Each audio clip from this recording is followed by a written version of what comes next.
नमस्कार दोस्तों, कानून का दरवाज़ा चैनल में आप सभी का स्वागत है। आज के इस एपिसोड को शुरू करने से पहले मैं आप सभी दर्शकों को दुर्गा पूजा महापर्व के शुभ अवसर पर ढेर सारी शुभकामनाएं देता हूं एवं आप सभी का हार्दिक अभिनंदन है।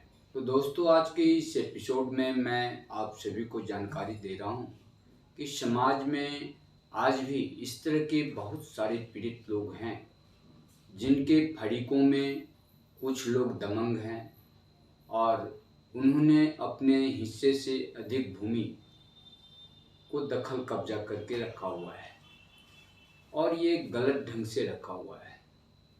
और कमज़ोर फरीक यदि उस ज़मीन को जोत आबाद करने के लिए जाते हैं तो उनके साथ गाली गलौज एवं मारपीट की घटनाएं होती है।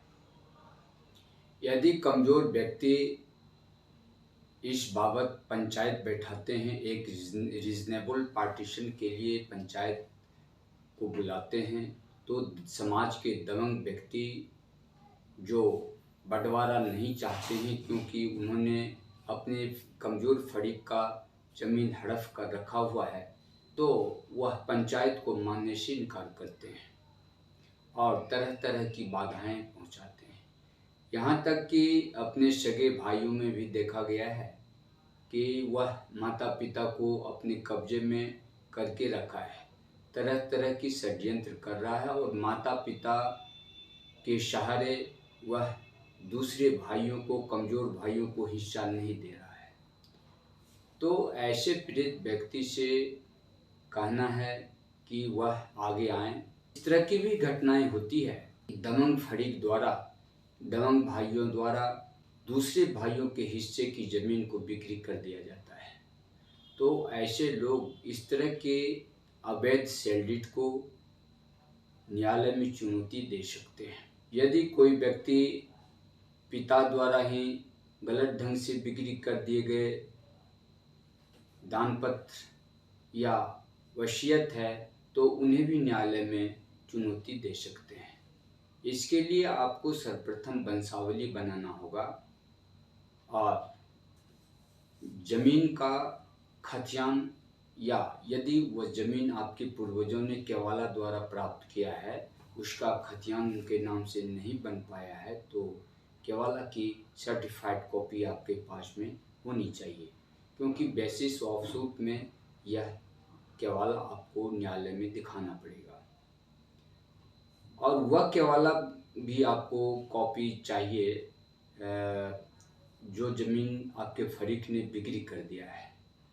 और जब आप अपने फरीक को डिफेंडेंट बनाएंगे तो साथ साथ जिस व्यक्ति ने ज़मीन खरीद किया हुआ है उसे भी आपको डिफेंडेंट बनाना होगा, विपक्षी बनाना होगा। और इन सारे कागजातों को एकजुट करके, एकत्र करके आप न्यायालय में बंटवारा के लिए दावा कर सकते हैं। और यदि पंचनामा बंटवारा संभव नहीं है तो एक रीजनेबल पार्टीशन के लिए न्यायालय ही एकमात्र विकल्प है। और अवश्य पार्टीशन ज़मीन का होना चाहिए।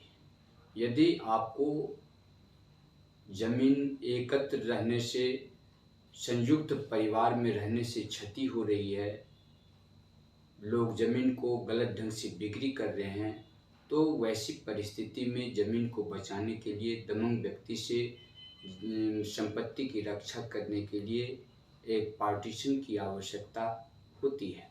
और आज के समाज में पंचायत से कम ही फैसला हो रहा है, इसलिए लिटिगेशन बढ़ रहा है और इससे बचने के लिए लोगों को कानूनी सहारा लेना चाहिए और न्यायालय में ही आकर पार्टीशन सूट का मुकदमा करना चाहिए। इसमें कोर्ट फी भी नहीं लगता है, ना के बराबर लगता है।